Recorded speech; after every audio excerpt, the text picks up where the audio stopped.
Hello बच्चों, good morning to all of you.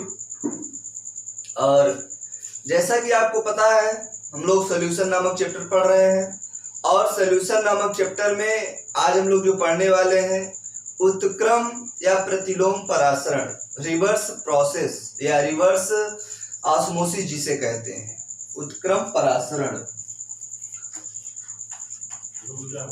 उत्क्रम परासरण, reverse osmosis.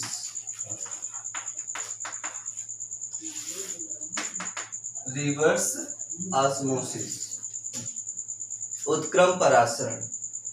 क्या होता है उत्क्रम परासरण? ध्यानपूर्वक सुनिए, समझिए और देखिए। बच्चों, उत्क्रम परासरण क्या होता है उससे पहले परासरण मैं पढ़ा चुका हूं, आप लोग उस परासरण को देख लीजिए, ध्यान दे लीजिए, समझ लीजिए, पढ़ लीजिए। परासरण क्या होता है? मैंने कहा था एक तरफ आप विलायक ले लीजिए, एक तरफ विलेन ले लीजिए, बीच में अर्धपारगम झिल्ली लगा लीजिए। अर्धपारगम झिल्ली क्या करती है? केवल विलायक के अणुओं को आर पार जाने देती है, विलेय के अणुओं को नहीं। अब विलायक किधर से किधर जाएगा भाई? विलेन में भी विलायक है और विलायक तो है ही दूसरी तरफ। तो जो जिसकी सांद्रता कम होगी, जिस विलेन की सांद्रता कम होगी, उसका विलायक अधिक सांद्रता की ओर जाएगा और इस स्वतः प्रवाह को हम परासरण कहते हैं। मैं पढ़ा चुका हूं पीछे, तो आइए देखते हैं। यहाँ पर अगर हम मान लीजिए एक पात्र यहां बनाते हैं और इस पात्र के बीच में हम अर्धपारगम झिल्ली लगा देते हैं। ये क्या है? हमारी अर्धपारगम झिल्ली। इसे बोलेंगे SPM, सेमी परमिएबल मेम्ब्रेन। और हम क्या करते हैं बच्चों, हम यहां पर भरते हैं समुद्री जल, यहां से, ठीक।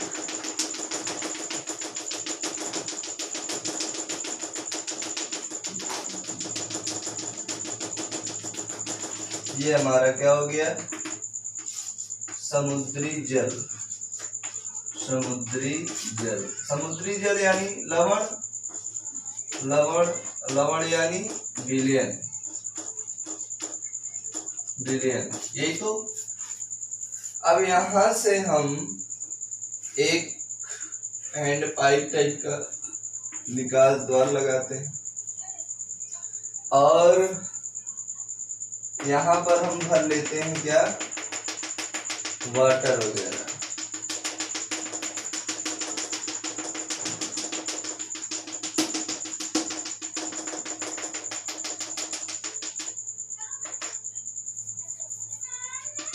ये इतना हुआ। अब ये क्या है? हमारा शुद्ध जल। शुद्ध जल, शुद्ध जल का मतलब क्या? विलायक, विलायक। ये शुद्ध जल विलायक हो गया।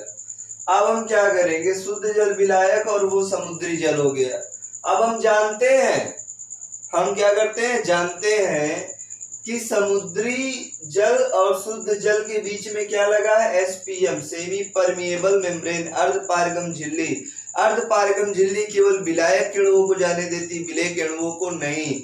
और वहां के विलायक क्रॉस होते हैं उसको, उस तरफ के मतलब प्रवाह अगर देखा जाए, ये विलायक इधर जाएगा, ये विलायक इधर आएगा, तो ये शुद्ध विलायक है, मतलब इसमें विलेय की सांद्रता बहुत कम है, 0 है। इसीलिए ये वाला विलायक कहाँ जाएगा? विलायक से समुद्री जल की ओर जाएगा। उस क्रिया को क्या बोलेंगे? परासरण बोलेंगे। क्या बोलेंगे? परासरण। लेकिन अगर हम यहां पर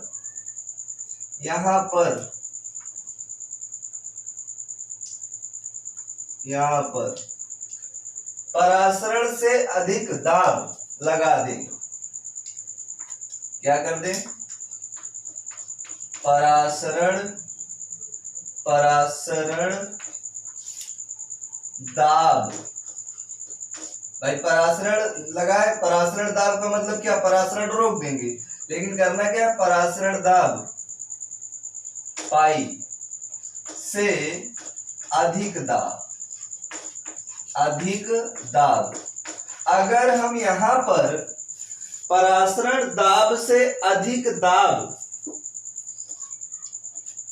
परासरण दाब से अधिक दाब लगा दें, ज्यादा दबाव दे दें, जब परासरण दाब से अधिक दाब लगाएंगे, क्या करेंगे, परासरण दाब से अधिक दाब, तो यह जो विलयन है इसका जो क्या होगा बच्चों, विलायक होगा, समुद्री जल का क्या होगा, विलायक।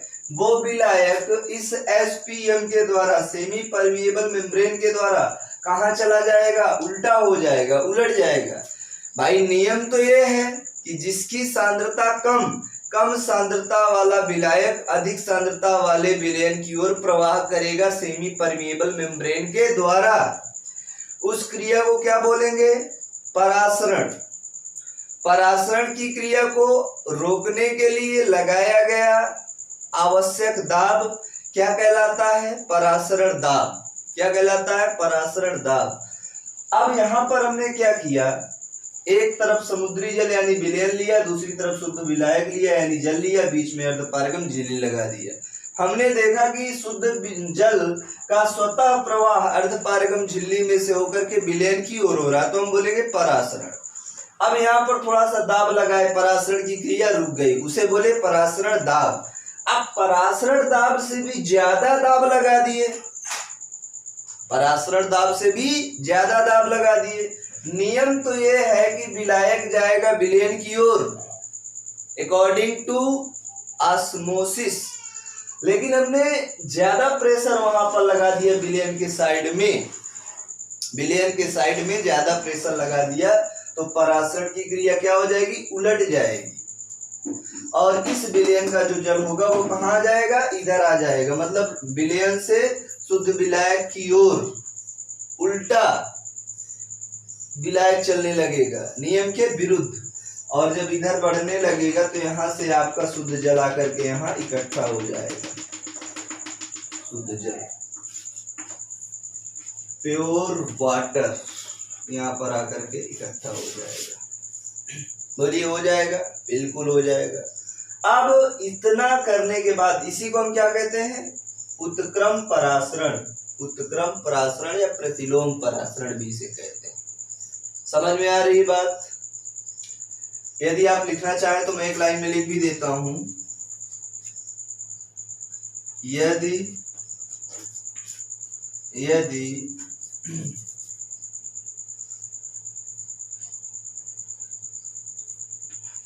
शुद्ध विलायक और समुद्री जल को अर्ध सेमी परमिएबल मेम्ब्रेन लिखते हैं, एसपीएम के द्वारा अलग करके रखा जाए, अलग करके रखा जाए, तो अलग करके रखा जाए तो शुद्ध विलायक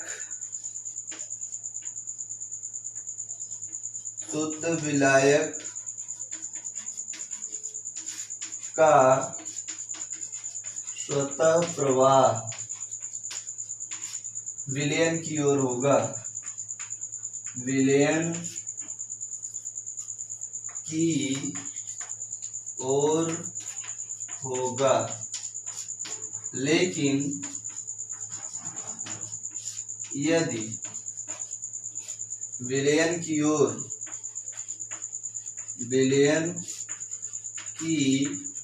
ओर परासरण दाब से अधिक दाब लगा दिया जाए, परासरण दाब से अधिक, अब इसके बाद मैं कहाँ लिखूं, चलो उसके बाद मैं यहां से लिखना स्टार्ट करता हूं। परासरण दाब से अधिक दाब लगा दिया जाए तो परासरण की क्रिया उलट जाती है। इसे हम क्या कहते हैं? उत्क्रम परासरण या प्रतिलोम परासरण कहते हैं। यदि शुद्ध विलायक और समुद्री जल को एसपीएम के द्वारा अलग करके रखा जाए तो शुद्ध विलायक का स्वतः प्रवाह विलयन की ओर होगा, लेकिन यदि विलयन की ओर परासरण दाब से अधिक दाब लगा दिया जाए तो परासरण की क्रिया क्या हो जाती है बच्चों? उलट जाती है। मतलब परासरण का उल्टा, एक शब्द में याद कर लीजिए, परासरण का उल्टा परासरण दाब कहलाता है, रिवर्स ऑस्मोसिस कहलाता है। इस माध्यम से कई सारे देश समुद्री जल को पीने के योग्य बना रहे हैं, यानी जो जल है उससे लवणों को अलग करने के लिए इस मेथड का प्रयोग कर रहे हैं। और इसमें अधिकांश जो अच्छा होता है, एसपीएम का कार्य करता है, वो सेलुलोज एसीटेट का प्रयोग किया जाता है। सेलुलोज एसीटेट का प्रयोग किया जाता है। तो चैनल को लाइक, सब्सक्राइब और शेयर करना ना भूलिए। अधिक से अधिक चैनल को लाइक, सब्सक्राइब और शेयर करें। और मैं हूं मनोज यादव, हरिओम क्लासेस नामक चैनल में हम आपको केमिस्ट्री पढ़ाते हैं। और आपका प्रेम, सपोर्ट, लाइक, सब्सक्राइब अगर मिलता रहा तो हम बहुत अच्छा कर सकते हैं सब लोग मिल करके। तो आप अपना कार्य करिए, मैं अपना कर रहा हूँ। Thank you very much. फिर मिलेंगे अगले लेक्चर पे, तब तक के लिए हरिओम।